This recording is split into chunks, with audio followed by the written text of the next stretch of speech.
এবং তার একটি ছানা বাস করত। তারা ছিল খুব গরিব। তাদের ঘরটি ভেঙে যায়। তারা রাস্তায় রাস্তায় হাঁটতে থাকে। মা, মা, আমার খুব খিদে পেয়েছে। তুমি আমাকে ওই টমেটো গাছ থেকে একটা টমেটো দাও না। না রে মা, এই টমেটো গাছটা কার না কার।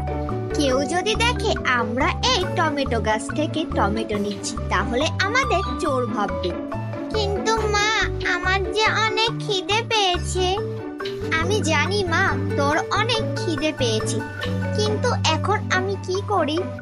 কে রে এখানে আমার টমেটো গাছের আশেপাশ থেকে ঘুর ঘুর করছে? তোমরা কে? এখানে কেন এসেছো? আসলে আমার মেয়ে আপনার গাছের টমেটো দেখে টমেটো খেতে চেয়েছিল। আমি ওকে খেতে দিইনি। ভালোই করেছি। আমি আমার টমেটো গাছ থেকে একটা টমেটো তোদেরকে দেব না। যত সব ভিখারির দল আমার এখানেই এসে থামে।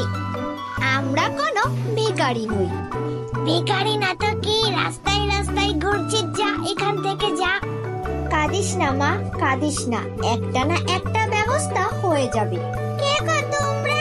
আমি তোমাদের কান্নার আওয়াজ আমার বাড়ি থেকে শুনতে পাচ্ছি। আমি থাকি পাশের বনে। আমার ঘরটি ভেঙে গেছে, তাই আমরা রাস্তায় রাস্তায় ঘুরছি।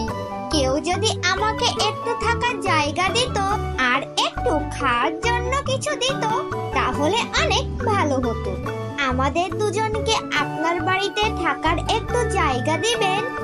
আসলে আমি এখানে কিছুদিন থাকার জন্য এসেছি। আমি আকাশের দেশে থাকি। আমি এখানে কিছুদিন থাকার জন্য একটি বাড়ি তৈরি করেছি। তুমি ইচ্ছে হলে আমার বাড়িতে থাকতে পারো। আমি আজকে চলে যাব। আমার বাড়ির পাশে আমি একটি ছোট্ট চারা গাছ লাগিয়েছি। সেই চারা গাছের ভালোভাবে যত্ন নিবে। ওই চারা গাছে 3 রকমের ফল ধরবে। আপনাকে অনেক অনেক ধন্যবাদ। আপনি আমাকে সাহায্য করেছেন। এই দেখো, এটা আমার বাড়ি। আপনাকে অনেক ধন্যবাদ। কোনোদিন যদি আপনি বিপদে পড়েন অবশ্যই আমি আপনাকে সাহায্য করব। মারে, তুই ঘরে গিয়ে বিশ্রাম নি। আমি চারা গাছটায় একটু জল দিয়ে আসি, আর কোথাও খাবার পাই কিনা তা গিয়ে দেখে আসি। কিছুদিন পর।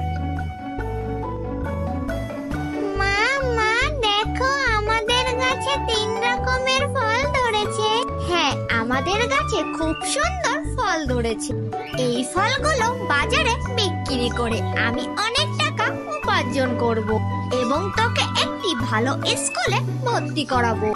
অনেকদিন কোনো ফল খাইনি মা, তুমি একটি ফল আমাকে গাছ থেকে পেড়ে দাও। একটু অপেক্ষা কর, দিচ্ছি মা।